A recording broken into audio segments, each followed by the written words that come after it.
everyone for attending.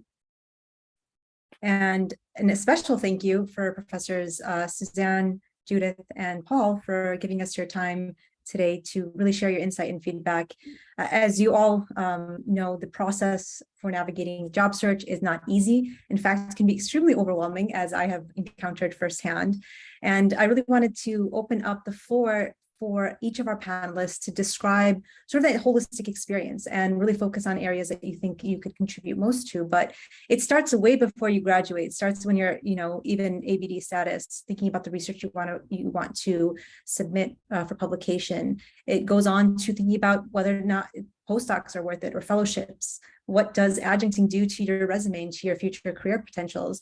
So those are many of the questions that we have to think about, not to mention all of the materials that go into the process, including your CV and your teaching statement, and your research proposal, as well as the interview process. And so with all of that in mind, I wanted to go ahead and start us off with Professor Setkevich. If you can just give us 10 to 15 minutes of your insight anywhere in that process, and then we'll go ahead, pass along to the other panelists, and of course, open it up for Q&A at the end. So I'll pass the floor to you. Okay, thank you. Hello, everybody. It's very nice to be here, and thank you, GADGA, for organizing this. It's nice to see a lot of faces I haven't seen in several years now. So Moiz had asked me to make some suggestions of what to cover, so I guess that's what I'll start with, and then the other panelists can either contradict me or fill in details or whatever they feel is best. The first point I made was planning early, especially in terms of teaching a dissertation topic, that we occasionally have students who want to blow off their teaching or their TA positions. But remember that all of this is part of your credentials, and that most universities now cannot hire you unless they think you're going to be teaching very well. So you want to build those credentials early. You want to take advantage of all the teacher training programs that our universities offer. And I know at Georgetown, for example, you can have your classes videoed. You can have people from the teaching center come and video and critique your teaching. You get sort of a sample evaluation mid-semester before the final one. You also want to have a good file of good course evaluations as you go up. So the teaching is very important. And then obviously your coursework and research are as well. I wanted to just spend a minute on dissertation topics. To keep in mind that your dissertation topic is going to be your academic field. You can't write on one thing and then say, well, I wrote my dissertation on neoclassical poetry, but I'm actually in pre-Islamic. Whether you like it or not, that's going to be the field you're defined in, number one. And number two, your dissertation is also going to be the foundation for your research going forward.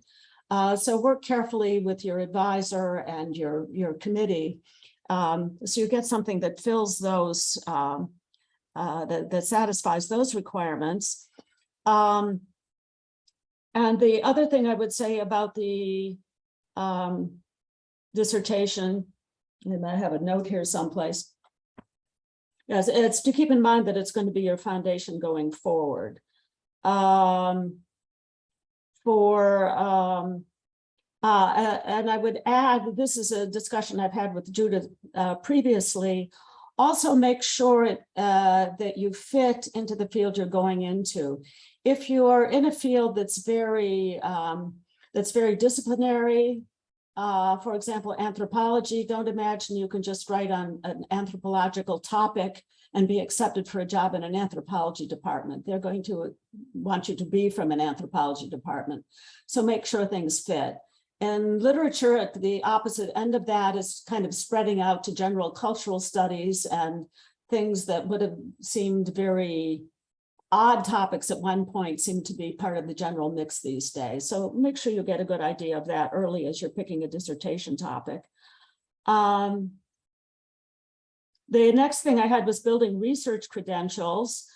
Take advantage of opportunities to make presentations, kind of informal ones within your own university, and then other ones at workshops or conferences. It's also a good idea to go to a conference or two early, just to spy on what makes a good presentation, not just looking at the contents of what you're listening to, but which people's presentations are well done and successful, so you can model yourself on those.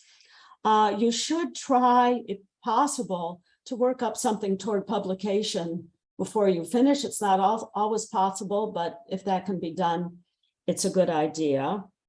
Oh, and then the final thing I wanted to say about dissertation, remember, if you're going to get a tenure track job, you're going to need a book. So make sure you have a dissertation topic that can be turned into a book, or at least a number of article publications. Another thing that you should discuss with your dissertation advisors and committees are fellowships. External fellowships for research are normally a very good credential to have, and also beef up if you're doing manuscript work and this sort of thing, or field work. It can be a very important credential to have.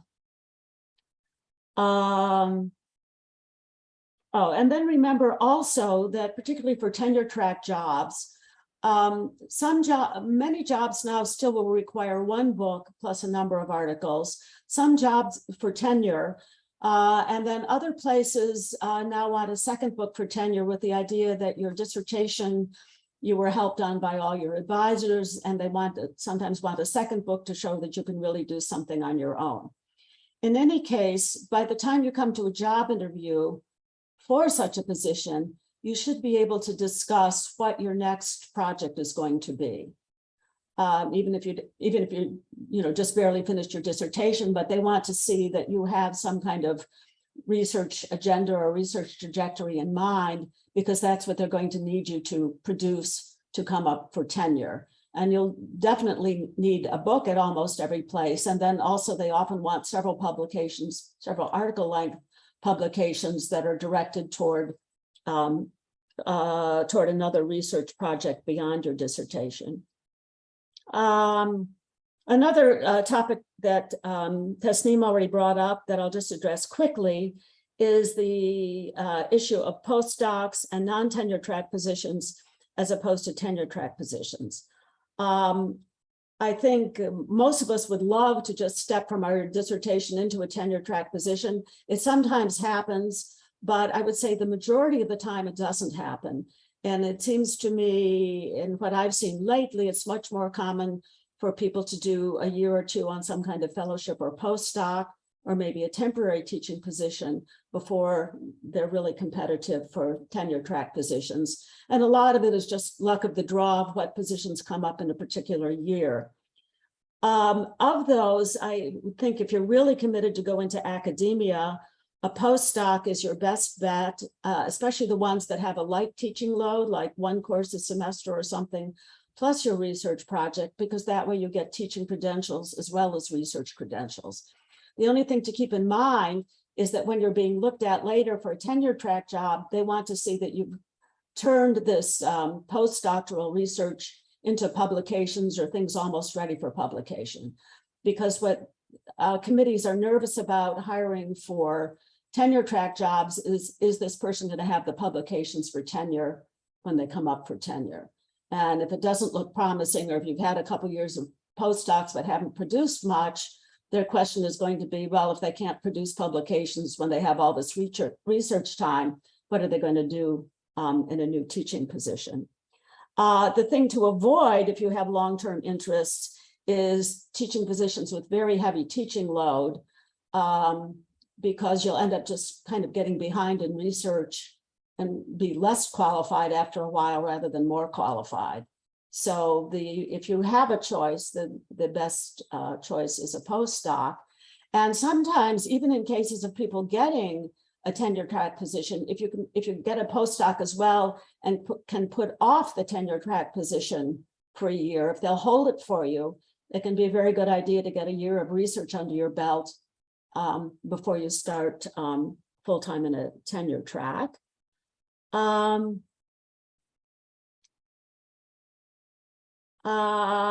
won't say too much. I'll leave a little bit more to others about the application and interview process. The only remarks I would make are to keep in mind. Let me just see what my notes are here.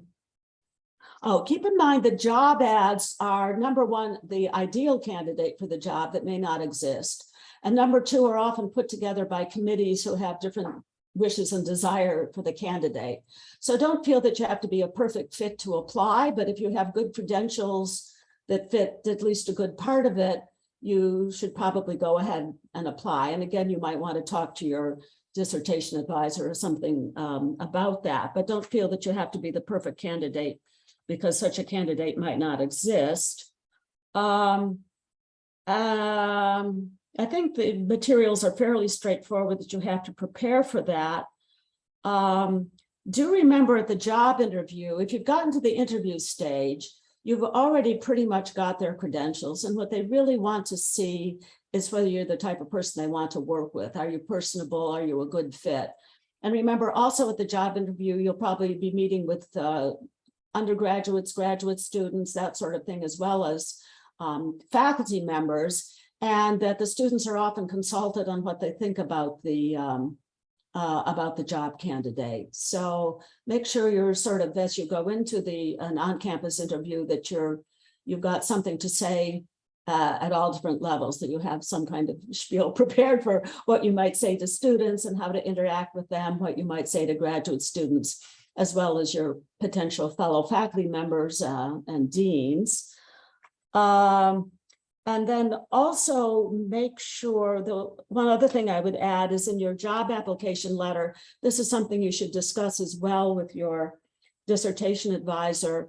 They're now very, sometimes they ask for it and sometimes they don't, but something on your attitudes toward diversity or your experience in diversity and this sort of thing. There seems to be a lot of interest now in hiring a diversity of faculty, and they don't want someone who's just been, in terms of class or background or something, just in one very narrow position their whole life. So whether it's personal diversity, I guess everyone may be equally diverse in the bigger picture, but if you come from a different country, if you've traveled different places, if you've worked in with different types of students, that there's a place to address your being accustomed to working with people from different backgrounds and with different expectations, and not that you have a very narrow focus on these things.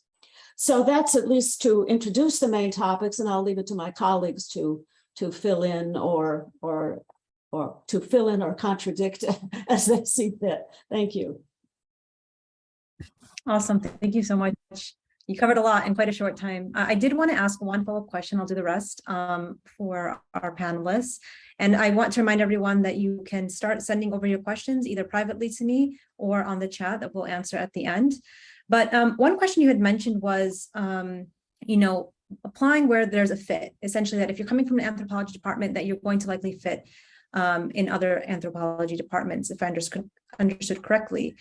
And I wanted to ask that, given the nature of given the limitations of the job positions that are open now, that sort of cross-department applications are usually something that we have no other choice in doing. That despite my background in Islamic studies, I'm going to be applying to departments in political studies wherever I can sort of squeeze myself in. So is there any advice you have, given that the very limited options that we have, being able to apply across departments as well?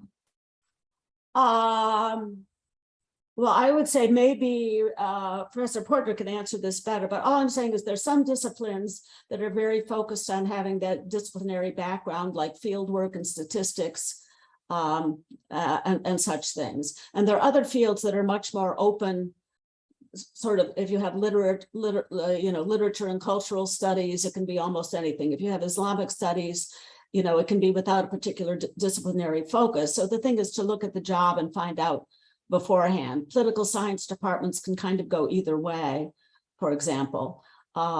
Literature departments tend to be open to literature and culture and things like that. And then there are also jobs that are between departments. So it's just worth inquiring. There's no point in wasting your time with something where you're not going to be considered because, you don't have a background in, phonics and statistics or something like that. Great, thank you so much. And with that, we can go ahead and segue to you, Professor Paul, if you would like to spend the next 10, 15 minutes with your insight. Okay, sure. Yeah, I mean, I thought that was what Suzanne said was great. So I was just making some notes about what I'd add. But on the thing you asked about, how you can maybe diversify the range of departments you can apply to. I mean, I think in my area in linguistics, it is possible, but you have to have been building some credentials in the kind of overlap between the fields along the way. So I don't know. So like linguists would often be applying to and successful in computer science or psychology or language departments. And that would, to make that work though, they would have had to, be involved in not just a few psychology courses, but in some research project or team, group publication or team research with that. Or if they're going towards computer science, they should have basic computer science and have done at least some of their research in language processing. So, it takes some planning to set yourself up for that. And I think that's generally the message I would give is you want to, think as early as you can about planning for credentials that would, be either, hopefully impressive to those in the field, leading the searches for the jobs you want, but maybe sometimes it's just to make it possible for them to take you if they want you. They may want you, think you're the political science, the person their political science department needs, but they still need to have some kind of backup to take to their department and to their deans to motivate that you really belong there. And it's not just someone's, personal interest that would get you. So you need to set that up from as far back as you can. And, that takes conversations with your advisor and the people, experts in those fields you're hoping to interface with. Can tell you what our computer science or political science departments, really need to see to make this kind of unique hire from a Islamic studies department, something like that. Yeah. So let's see. I had a few notes as Suzanne was talking. So yeah, I was thinking there are a lot of differences, right, between I think our departments. So I don't know what's going to be helpful to everyone, but one thing I would say is to plan to diversify to some extent what you can offer to the departments you think might hire you. So you'll have your main research, the place you're going to go deep with. If you land in this department and they want to know that, that's your dissertation, maybe most of your conference presentations and maybe another publication if that's possible. But maybe you want to say to them, well, I'm also going to be able to contribute to your department in this other subfield.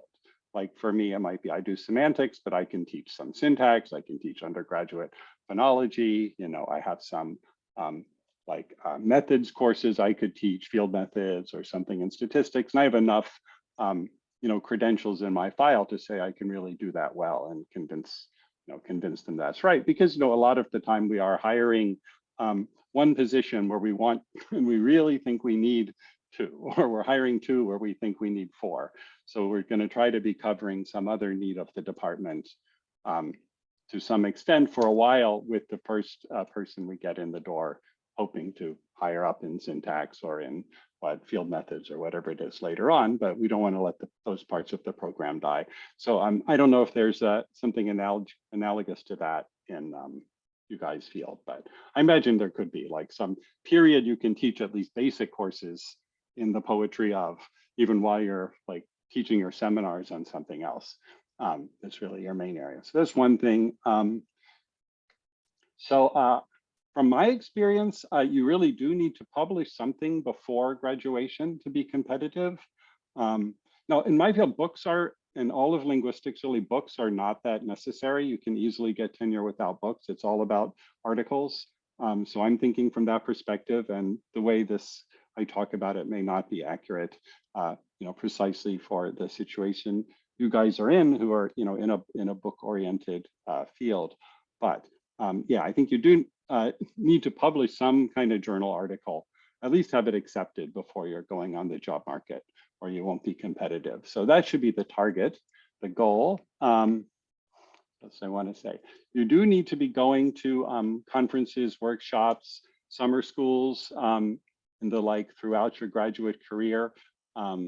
Those are like minor publications, so it builds up your CV. You get feedback from outside of your committee, which helps you craft a research project, a dissertation that's going to be appealing to a wider range of folks in your field. So you're more likely to hit on something that someone in the hiring department really likes. And it's also networking. It's just getting to know the field better. The field that you're about to enter better, so you can better manage, deciding where to publish, how to publish, what topics to get into, how to talk to people. In the job search process, you want to be able to communicate with scholars who are interested in similar topics, but might have a different perspective than your advisor without offending them by making some kind of mistake and assumption about what everyone thinks in the field. So I think just having a broader knowledge of how people in your field think about all the topics you're engaged in is always going to be helpful.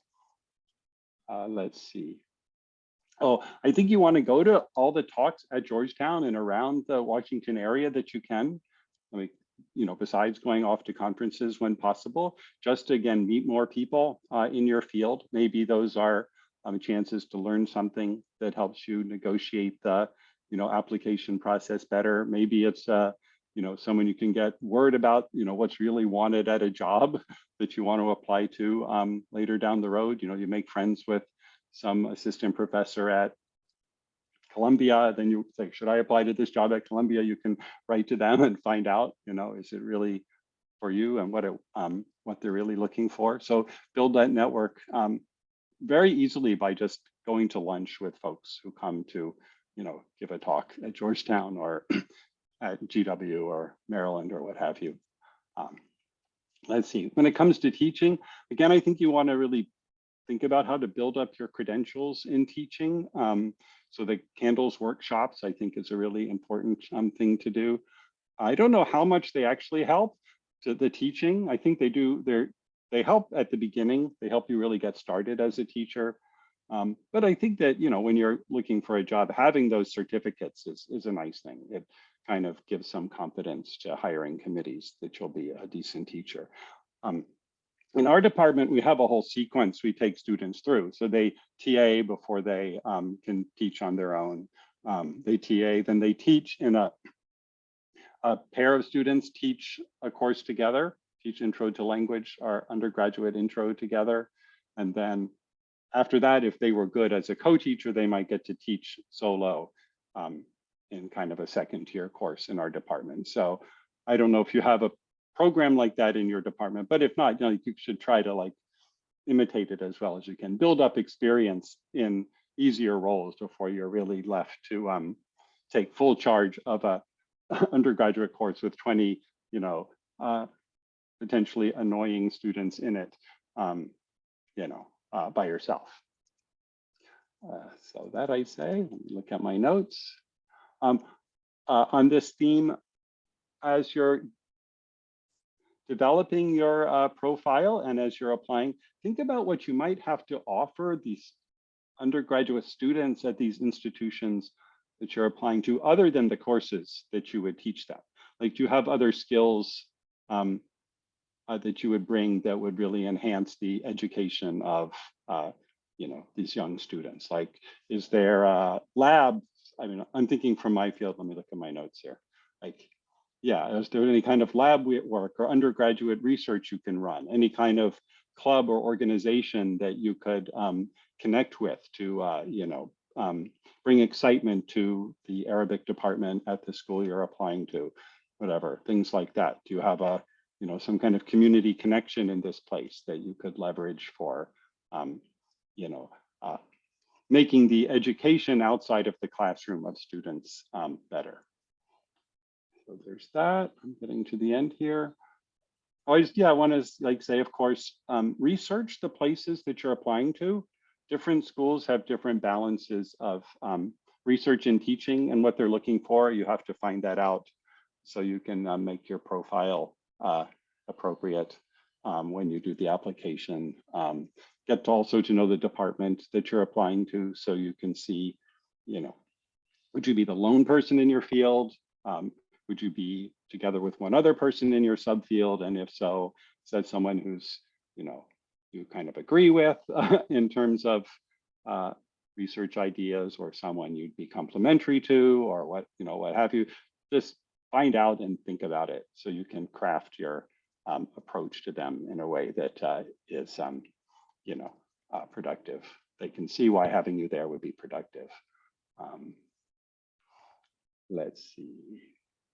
Yeah, that's it. I guess I wanted to say, I think in my field, in linguistics fields in general, it's important to have a website by the middle of your PhD program, because once you're going to conferences, people are going to see your name on that program and say, oh, that looks like an interesting topic. Who is this, you know, person? And they want to look you up and see like what other work you've been doing, when you're going to be finished, see your other conference, you know, presentations, your dissertation topic, all of that. It may stick in their mind, and then when they see your name again in an application 2 or 3 years later, yeah, it might, you know, go farther. So I would say build up a website as soon as you have something to put on it. It doesn't have to be fancy. It just has to be professional and, you know, feed people the impression of you and your research that you want them to have.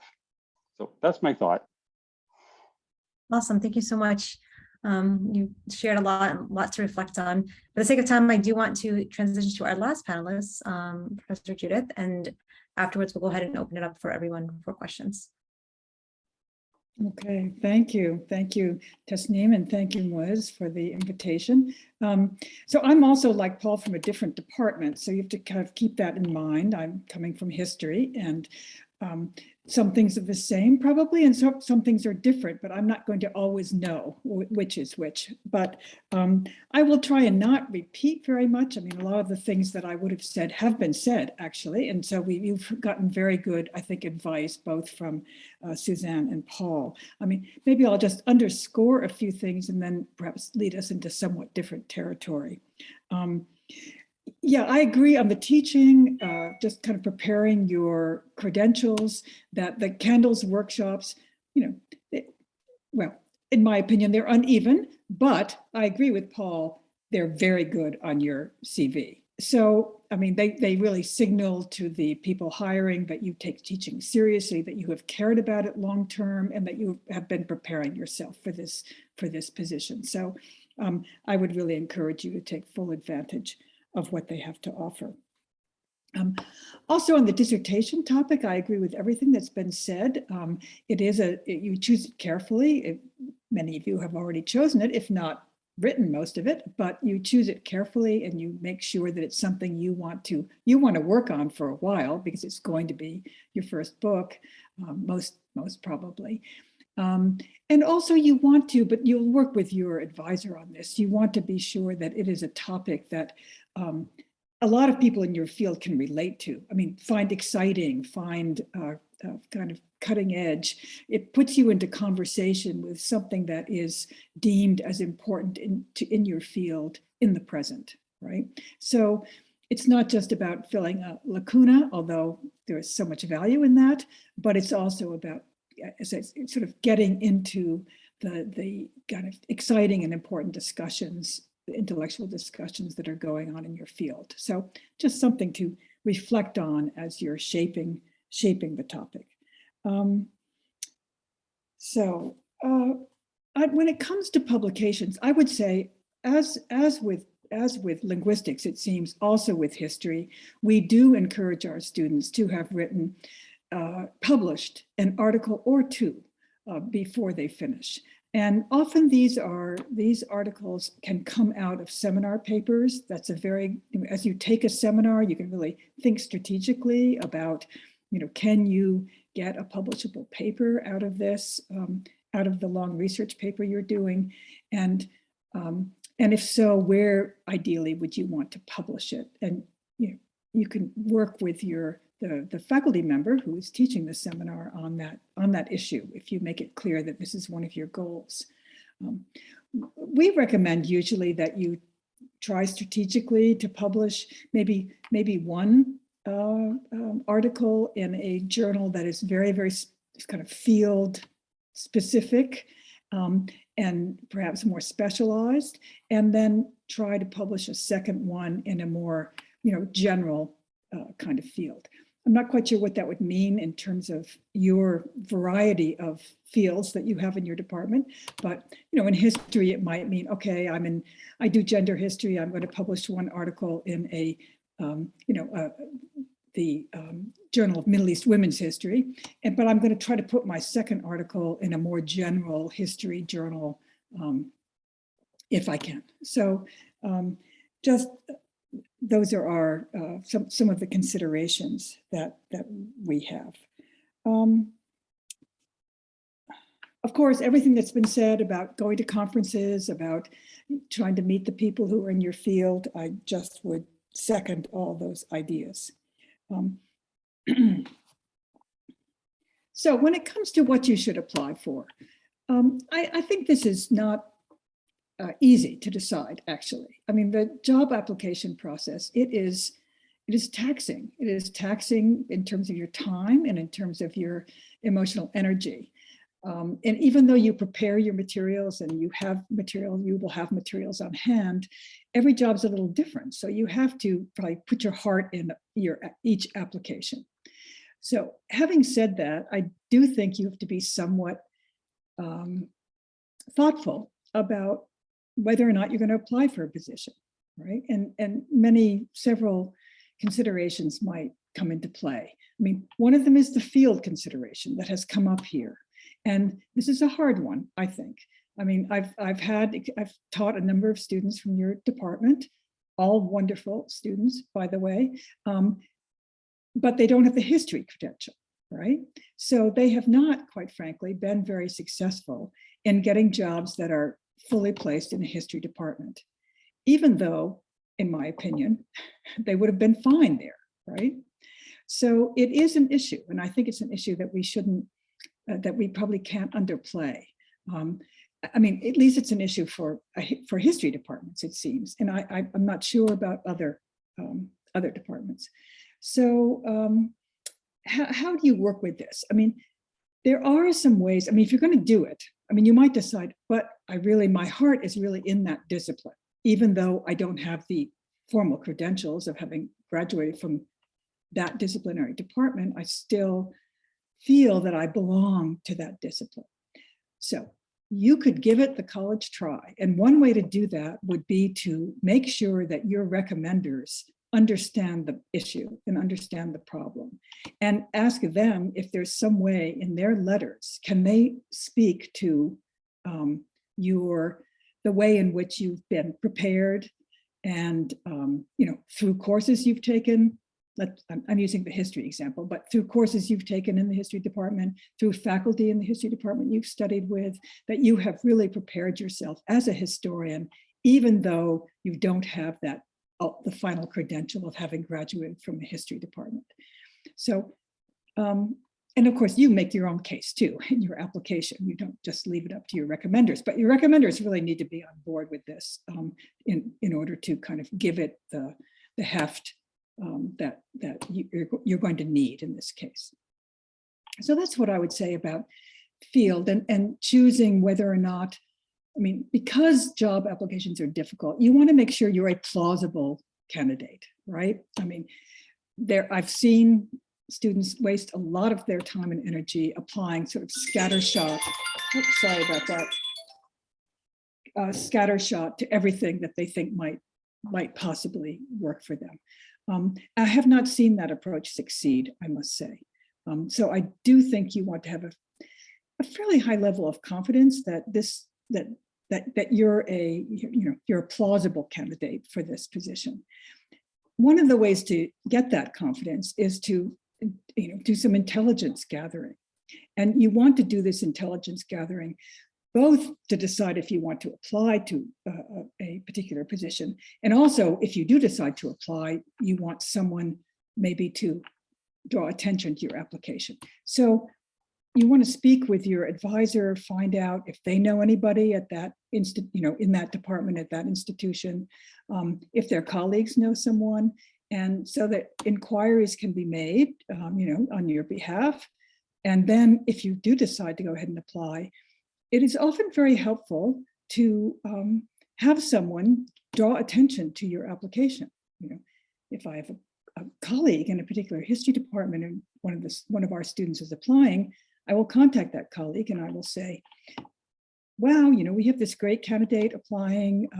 You just wanted to draw your attention. You might be really interested in looking at her or him. It won't get you the job, but it might get you a look.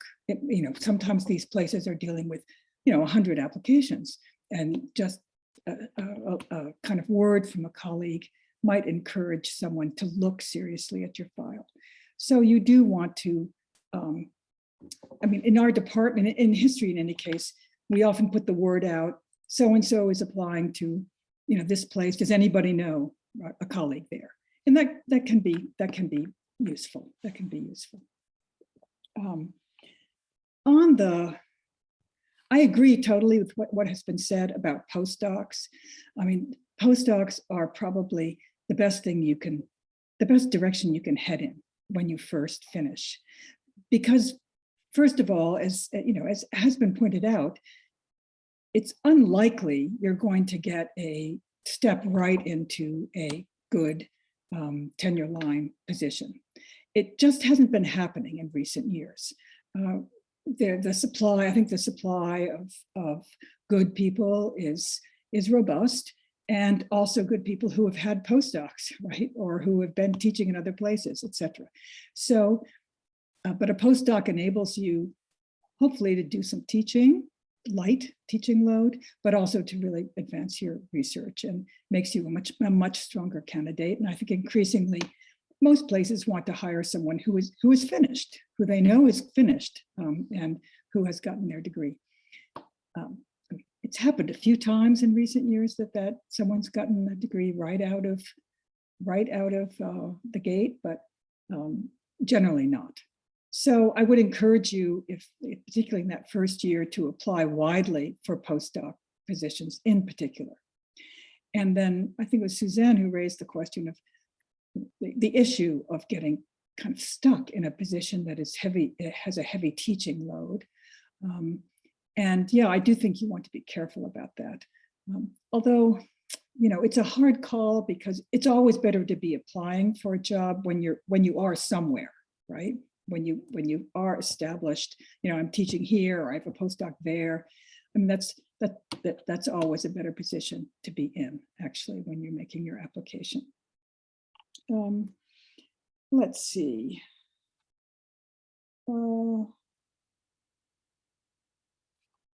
I actually had I prepared for other reasons, really, the sort of nuts and bolts of academic job searches, kind of cheat sheet, if you like, a couple of pages of just suggestions. So I'm happy to share that with anybody who might find it helpful. I actually went ahead and shared it on the chat already, if anyone's. Oh, you did? Okay, great. So I'll just point out a few issues about that, and people might have questions they want to raise about different parts of it.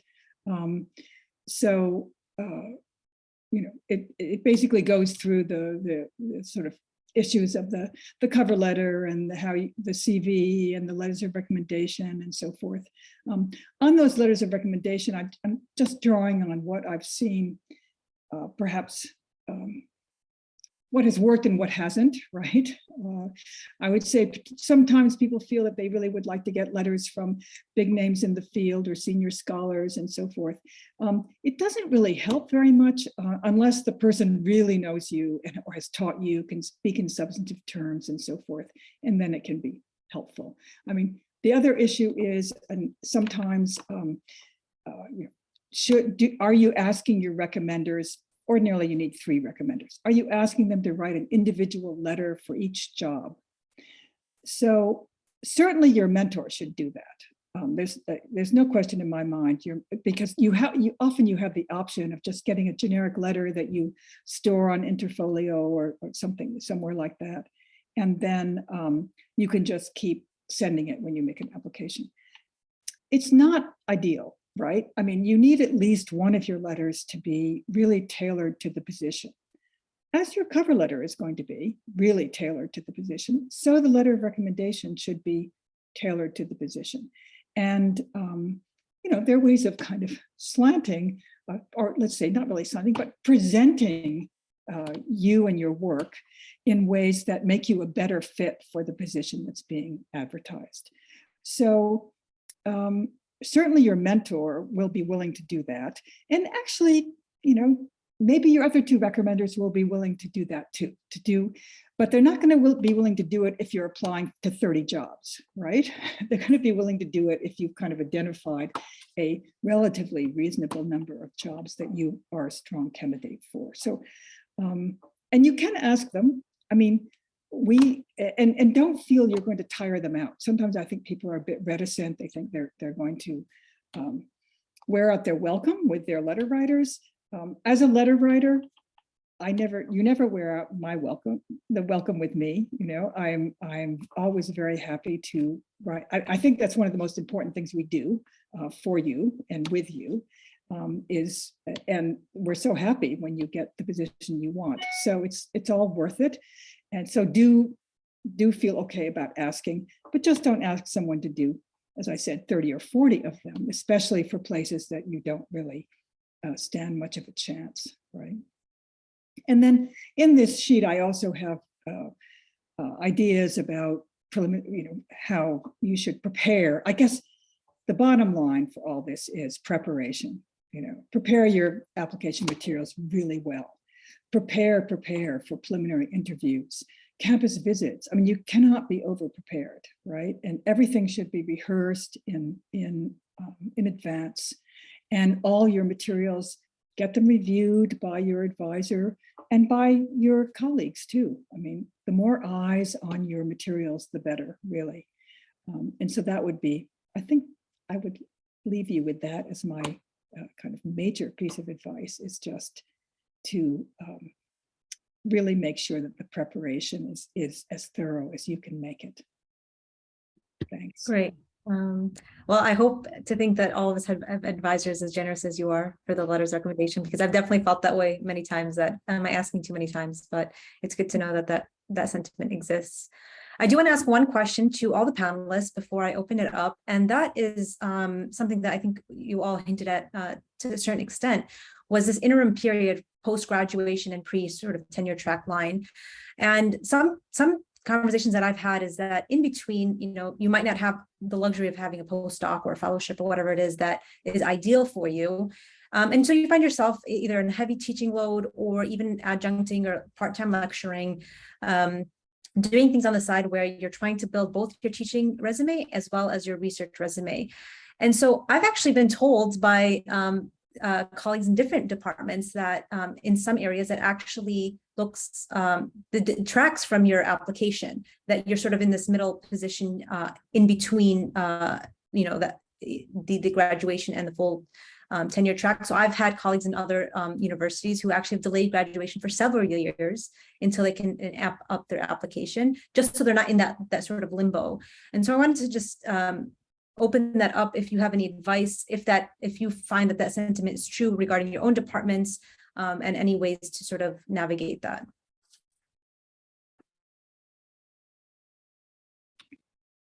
I don't know if you want to call on us in a particular order, Tasneem? No, not necessarily. So if you'd like to go ahead first.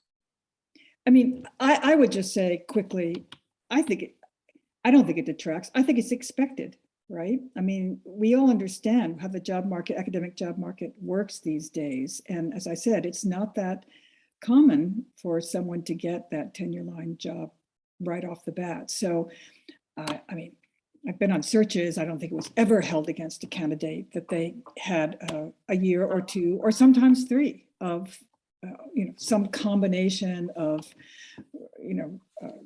postdoc or teaching or some combination. I mean, yeah. So I think as long as you're showing that you're making forward progress, you're publishing, you're publishing an article, you're teaching courses, I think it's fine personally, but I will also defer to my other colleagues here. I would just ditto what Judith has said. It's absolutely the norm now when we're hiring. And I think the candidates we end up looking at most seriously are those that have a couple years of, teaching, even if it's part-time or postdocs, and especially publications under their belt. The trick is to show that you've done something in that time. And if nothing else, at least publications and that you have projects. I think the other thing I would add is I've been told by some students that we should prepare people better for how difficult this period is. And it really is the most difficult and challenging period. People go back and forth, a postdoc here, a postdoc there for a while. And most of those who stick it out end up getting a job, but it can be pretty discouraging to, apply or go to interviews, and but it's a matter of sticking with it. But I think the other thing to say realistically is I found people now also who have been in academia for a number of years or not, and who have just decided it's not worth it, and they have better job security, better income, and better opportunities going into other things. Sometimes with NGOs, sometimes I know in linguistics. I met a woman who had been in linguistics for a number of years and got a job doing Arabic translations for Alexa or something for Microsoft or whoever it is who has Alexa.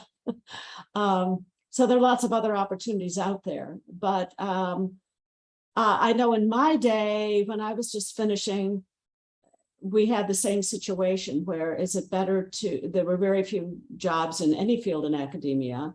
And there were people who postponed finishing their dissertation for, even a number of years to be fresh out when they, they'd wait till there was a job there and then finish up fast. But on the other hand, that can work against you if it looks as though this some person who's been working forever on a dissertation, they're just not very productive.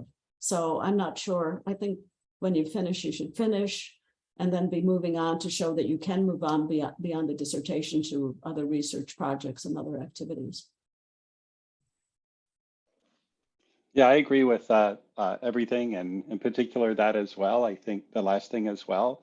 I think if you delay your graduation by more than a year, say through 6 years, it's going to look like you couldn't finish your dissertation in a timely way. So if you have another opportunity, even like short-term teaching position, I would say to take it by the time you're starting your 7th year or even your 6th year, if it's a decent one.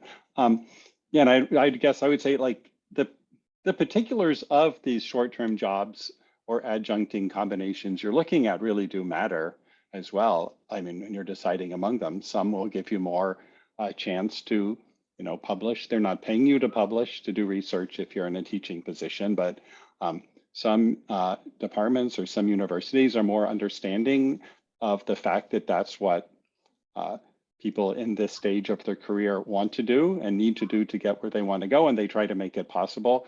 Others don't care. They just like, you're going to teach 6 courses, and we will schedule them the most inconvenient times for you because it's convenient for us, and you may make it very, very hard on you or your family, those who support you, to continue to publish while doing that amount of teaching. So yeah, you really have to look at them closely, discuss with your advisor and other professional support that you have to decide what's the right choice. So then it could come down to, will I delay graduation and be a student at Georgetown for a 7th year, or will I take that particular teaching job? You just have to weigh the particulars that you have and make the best decision for you. Great, thank you so Let much. me just add that in history, we're all on this, almost everybody's on the 7-year plan. So it differs a bit from department to department. I don't know about your department, but everybody pretty much takes 7 years because of the, research, field research and archival research and things like that. And let me just add quickly, just maybe as a little bit of encouragement, actually, as Suzanne mentioned, when she and I got our degrees in a time when the job market was abysmal. abysmal. So the first year I finished, there were 0 jobs in my field to apply to in the whole country. I could not find a single job that I was a plausible candidate for. The second year, fortunately, I got a postdoc. The second year, there were 2 jobs, and I didn't get either of them, right? And the third year, there were 3 jobs, and I finally got, the job at Georgetown, which has been a wonderful place for me for my career. So you don't know.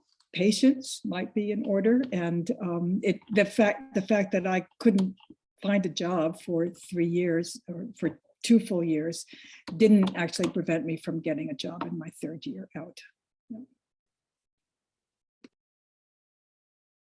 Great, thank you so much. And now with that, I'll go ahead and open it up to the attendees. If anyone would like to unmute themselves and ask questions either directly or to the panelists in general.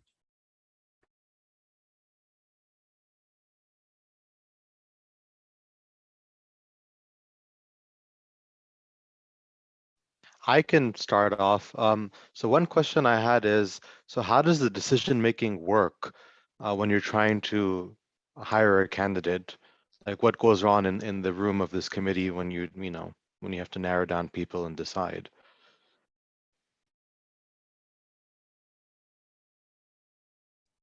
I can say what we do. We have our committee, and we divide up the applications among the committee members, and they all get read by somebody. And then those that have any plausibility would get read by somebody else. And finally, we come together and have a meeting. And then what goes on in the room is we've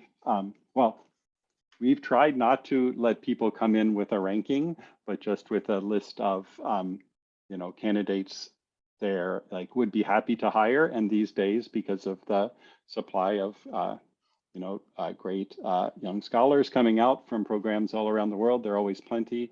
Just talk about each one. What are the strengths and weaknesses? How does it align with the needs of the position as we see it? What the others in our department are going to think, and what the administration is going to think if we propose this candidate in the end. And we just talk about their teaching, their research area, and the other contributions they would make to our department. And then at the end of that, we would each try to propose our top 2 or 3, and we see how much overlap there is. And then we just discuss some more to come to some kind of mutual decision about who we want to invite for phone interviews at that point, or video interviews for the longer list of people we want to try to talk to.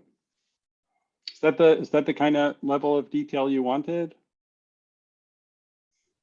Yeah, I think that's good. And also, like who is it a vote of the committee ultimately when you decide who to hire, or is it just the chair or dean make the decision? Or in our department, the committee recommends to the department who to invite for the campus visits, and then again, the committee proposes a ranked list to hire, and the department discusses and they vote. The chair just conveys that to the administration. So I don't think the chair has any special power at this point. And then, the dean and the provost decide, whether you're actually going to be able to make an offer. But we've in our department never had a problem getting our top choice through the administration. Sometimes if it's gone to a second, they've had questions about whether we should go for the second or try again next year. Very similar for history. Very similar. Yeah. I would just say that, just to clarify, most places they're looking to have a list of anywhere from 10 to 15, depending on their energy level, I guess, and that they will interview briefly. Either it used to be all take place at a conference. Now it tends to take place by Zoom, but brief interviews, maybe 20 minutes to half an hour. And then from there, winnowing it down to a list of, usually 2 to 3 that are going to be invited for campus visits. I'd like to, go ahead, sorry. Go ahead. Oh, I was just going to add, that your credentials on paper are what get you as far as the Zoom interview. That's where people are looking at, does your field fit what they're looking for? Is your work of high quality? Do you have publications or not? Do you have teaching evaluations that look good? And so you kind of generally qualify, but often you let in people that, well, I'm not sure this person is a good fit, but he looks really interesting, or something like that. So it's a little wider. And then you really narrow it down from there. Once you get to those stages, people are looking at how you're answering their questions and whether you look like someone they would like to work with. And those are the stages where you really can make the point that you're a good candidate, that, one thing that's always very attractive, for example, is to say, my specialty is this, but I'm happy to teach the introductory courses, because usually senior faculty are delighted to have junior faculty come in and take over some of the introduction to Islamic civ and that sort of thing. And also, you don't want to step on people's feet too much, but to say, well, I do this, but if someone's on leave, I'm happy to fill in, those sorts of things. But it gets more and more to be sort of your personality and how you bring things across, rather than, you wouldn't have gotten that far if your credentials weren't adequate, I guess is what I'm saying. And then also, it's just kind of luck of the draw. Sometimes you get several very good candidates and the committee kind of slugs it out. And in other cases, one person just rises to the top that everyone agrees on. So it's sort of luck of the draw at a certain point.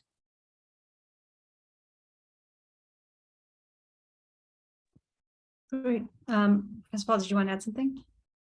Well, I was just going to say, from our side, there's been a lot of like both in the academic culture and in the institution and other institutions, attempts to get the interview hiring process to be more objective, unbiased, and professional compared to like when I was, being hired. So I think not having the interviews in a hotel room at some conference is a good step in that direction, but also, I mean, maybe like the most obvious one. So less, opportunity to have inappropriate things happen, but also to try to standardize the questions to get asked in the video interviews. So we're asking everyone the same thing, and we don't allow the personal, friendliness of someone who's like us to take over the conversation and then have that person make a better impression. That we were trying to improve the whole process in this respect, to take the implicit bias down. I mean, I think it'll always be there, but try to take it to a lower level than it would have been, in the past. And I think you can probably, to some extent, judge the department that's interviewing by how well they do this. Yeah, I was just going to say, and not everybody does it well still, right? So you may run into things out there that are not, in fact, appropriate. And one thing that's inappropriate is to ever ask you personal questions about your family situation, whether you have children, they are not, they're not questions that are supposed to be asked in an interview process, right? So. But if you ask them, obviously, you don't want to, you can't really bridle and tell them, you're not supposed to ask me that. I mean, you are interested in the job, otherwise you wouldn't be going through the interview. So you have to think of some way of gracefully just, perhaps filing it away in your mind is inappropriate, but you probably are not in a position to really express that. I have to say, at our last two hires, we were given a list of questions we couldn't ask, and it was, put very strictly before, you can't touch on these things. We had one candidate who I happen to know as chair had a baby about 3 days before, and we couldn't say anything. I couldn't say anything. I couldn't tell the other people. I couldn't say congratulations. I couldn't do it. It was just mom. And the same thing on, religion, national origin, gender, marital status, family status. There were questions I'm just asking people after 2 years. I was so curious at your interview, but we weren't allowed to ask, and actually, if something is really inappropriate, you can report it. There are things to do that, but I think the other thing to take note of is if it really doesn't go well, it means it's also not the place for you. Sometimes you're quite desperate for a job, so it makes it different. But if it doesn't go well, it's probably a group that you might not want to work with. And when it does go really well, you can tell. So. Great. Thank you all. I wanted to give time also for Steve to ask a question. Hi, thank you. I guess what I was wondering is it viable to, like, seeking out a tenure track job? Is it viable to go by emphasizing teaching? Like, are there liberal arts colleges or places that so emphasize teaching that it actually would be good for you to get a heavy teaching load after you graduate versus doing a postdoc? Or is it more the case that even though some places say they value teaching, it really is still your research that helps you stand out or allows you to get a job over other candidates? I mean, if I could jump in, I would say generally it is your research. I mean, generally you're going to lead with your research. But having said that, I think you raise a really important issue, which is that there are many different types of institutions out there, and there are going to be some institutions for which, like the small liberal arts college, right, that is going to care deeply about your teaching and also about something that Paul referred to before, your kind of pastoral skills, how good you are with students, how interested you are in working with students, particularly undergraduate students and so forth. So I do think you need to be very conscious of what kind of institution you're applying to. And if you're interested in being at that institution and making sure that you are presenting yourself in the right way. So sometimes it's even a matter of reordering how you write your letter, lead with teaching or lead with research. Usually you lead with research, but maybe you lead with teaching if you have a pretty good sense that this is something that is really foregrounded. I mean, there are different tenure standards still, depending on the institution. So, a Research One university, obviously, it's going to be a lot about your research. But, some of the small liberal arts colleges, and particularly those that are not particularly priding themselves on having research faculty, because some of them do pride themselves on having research faculties. You have to be very careful there. But if it's a small liberal arts college with a heavy teaching load that really is kind of all about teaching, then you're going to lead with the teaching, right? So I think being cognizant of where you're applying and tailoring your letter appropriately is actually a very important consideration. Can I say, for some of the liberal arts schools, I think that something my students have had a lot of success with is integrating the teaching and research into a single story about what they will do there. So if your research field is something that undergraduates, like senior thesis writers would be interested in doing projects on, and you can see how to make that into an undergraduate seminar, or guide them in different topics related to what you do your research on for their theses. I think that comes across really good. So I had a student who works on Spanish dialect syntax and semantics, and so it's like whatever, Caribbean Spanish and like Mexican Spanish and Argentinian Spanish, and the differences in the dialect. And the Spanish majors are really excited to study the sociolinguistics and the grammar of these different countries. And I think it played really, really well in explaining what she would do at this college where she got a job. And she's very happy because she likes working with students, she likes her research, and it's all kind of all together as one thing.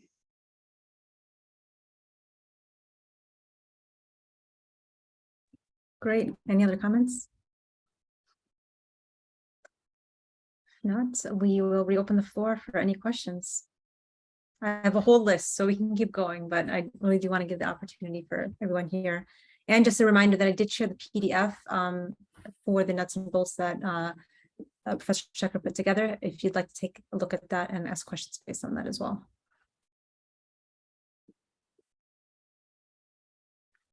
Khadija. Thank you very much for this wonderful workshop. I have a question regarding the publications, actually. So I wanted to ask, what do you look at when you look at the publication, for example, what attracts you the most? Is it the content of the publication? Doesn't have to be related to the dissertation topic, or is it the ranking of the journal? Do you really go and look at the materials published when you are in a position of decision maker in the hiring process? I was curious about what are you looking at the publication more specifically? Maybe I could start with this. There are kind of different levels of things, and you've actually pointed out most of them. Obviously, the contents are important, and I recall a hiring in which someone was turned down because there were things in some of the publications that were very weak. But otherwise, that it really should be in a refereed publication. I remember when I was the editor of the Journal of Arabic Literature, somebody, a young scholar, submitting something and saying, well, this was published online on something, but now I need it to be published in something refereed. And I had to say, I'm sorry, but we're not allowed to publish anything that's been published before. So do make sure when you make sure you have something good, and make sure you find the best journal you can to get it into. As Judith mentioned, it can be something more specialized in your own field or something broader. But I think one of the main things we're also looking for is someone who can write something good enough to be published. And you'd be kind of surprised that even though people can somehow get a PhD dissertation passed somewhere, that their ability to really write something at the academic level to get published in something refereed is just not there. So I think those different levels of things need to be looked at. And it's probably good to have, say, your supervisor and other colleagues you may know look through your paper before you submit it for publication. Although often at journals, sometimes the referees will send back a lot of suggestions for revisions, but it also can just get rejected. So it's good to make sure you have it in really good shape and kind of start with the best journals. And if it does get turned down, you still think it's pretty good, sort of work your way down the list. And I don't think it doesn't have to be related to your dissertation. In fact, there's something to be said for having published a paper that really isn't related to your dissertation, still in your field, obviously squarely in your field, but that shows also that you have, other dimensions, other research interests. That's fine. Yeah, I would say just about the process from the committee side. Yeah, I do read it. I mean, the people who make it to the plausible phase, of the discussion of plausible candidates. Yeah, I read the article. I mean, as I might skim parts of it, but I really want to know what it was about, and that's for me to form an evaluation of how good a linguist they are. Am I gonna think they're gonna contribute in the long run to the field? They're gonna be productive to work with, as a co-researcher. I think the place where it's published, the rank of the journal is important. I mean, more than just to also say it was good, because I'm going to form my own opinion, but to say that have a sense of how much impact this project is going to have and how much impact this person, this scholar is going to have. I lost my train of thought. How much impact they're likely to be able to have in the field, because publishing in a top journal is a sign you can get people, who are the main gatekeepers to the, conversation to allow your stuff into that conversation, and that means you may be, influential in the long run. So yeah, that matters for that reason. And then, if you're coming for a campus interview in a field adjacent to mine, I'm going to talk to you about that article that you published and put in your profile. I'd be interested in it, and I want to have the fun of talking about it. Thank you all.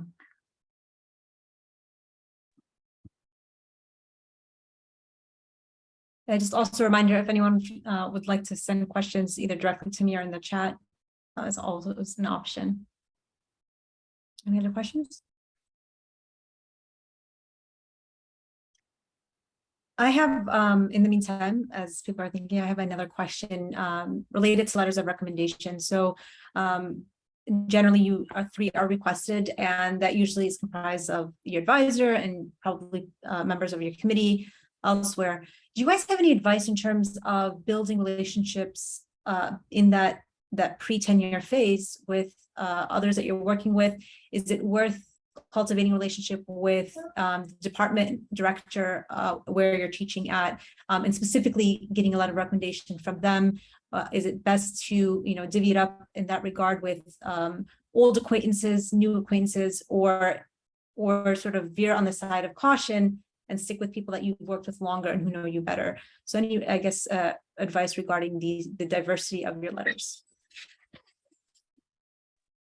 I think if you've been teaching somewhere, for example, it's great to have a letter from someone who can speak to the wonderful way you've been teaching their students, right?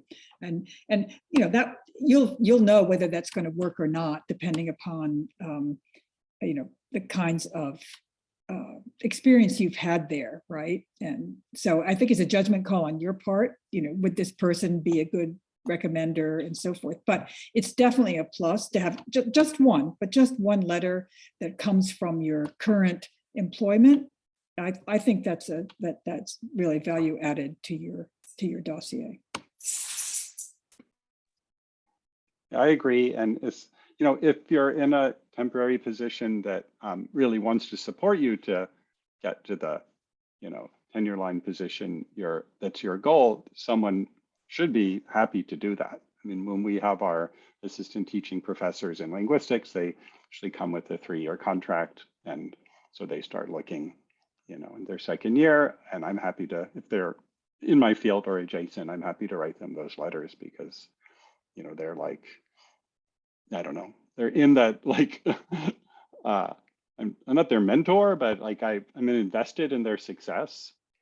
So hopefully you're at a place where there's someone who feels that they want you to be successful, and they'll put in the time that it takes, like they would have put in for their own student.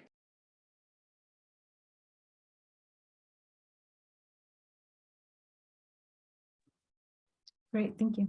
I'll just quickly agree. And I think it goes to the idea that the people who are hiring you also want to know you already know what kind of graduate student you are. And I think the research is the single most important thing, but they also want to know what kind of colleague you're going to be. So that's something that can be addressed from someone at a new job as well. Awesome, thank you. Opening it up. It does mean you want to make those relationships if you're at a place for 2 or 3 years, you want to have good build a good relationship with some of your colleagues, even though it's only temporary, because you do want your support, and you want good colleagues so, as well. But I'm like in a purely practical sense, you want them to know you and know that it would be good to keep you in the field.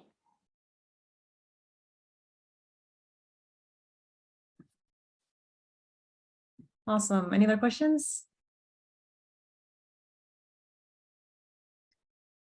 If not, I just wanted to give you all a moment to go ahead and share any closing reflections, any last thoughts, any one piece of advice that you would really encourage us all to walk away with today. And then we can go ahead and start in the order that we started with you, Professor Suzanne. Oh, you put me on the spot. Well, I want to wish you all good luck in your careers. And having been in my career quite a long time, I think it's true of all three of us. We look back, and the people who have done really well in their careers, there's not people who have never had any hurdles or any obstacles in their way, or never had any difficult times. Success depends on, keeping your focus and keeping your eyes on the prize and sticking with it. So best wishes to all of you, and thanks for attending today. Great, Professor Paul. Was I second? Yeah, I guess I don't have anything like really new to add. It was nice meeting you. We're in Polton too, so come around the corner and say hi anytime. I guess, yeah, I think the advice I had, I guess you can use throughout your time in grad school is just talk to as many people as you can and get, their insight on the credentials and path that you see yourself building so that you can do it as well as you can and be open and flexible to those perspectives that people do share with you.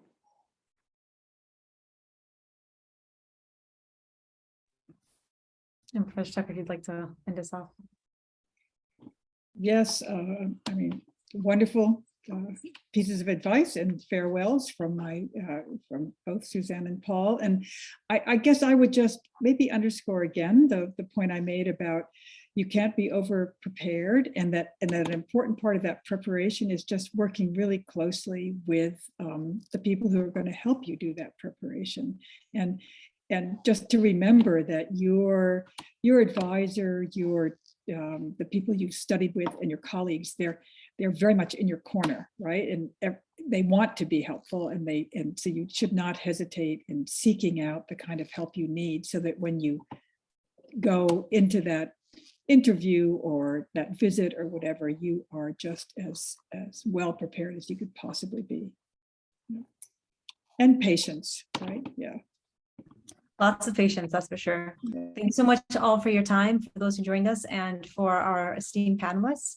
And with that, we'll go ahead and conclude. I will pass it to Mars just in case there are any final announcements we have to make, and then send you all off. No, this was great. Thank you to all three of the professors. And I intentionally invited you three from different departments because I think you all had so many unique points as well to share from your disciplines.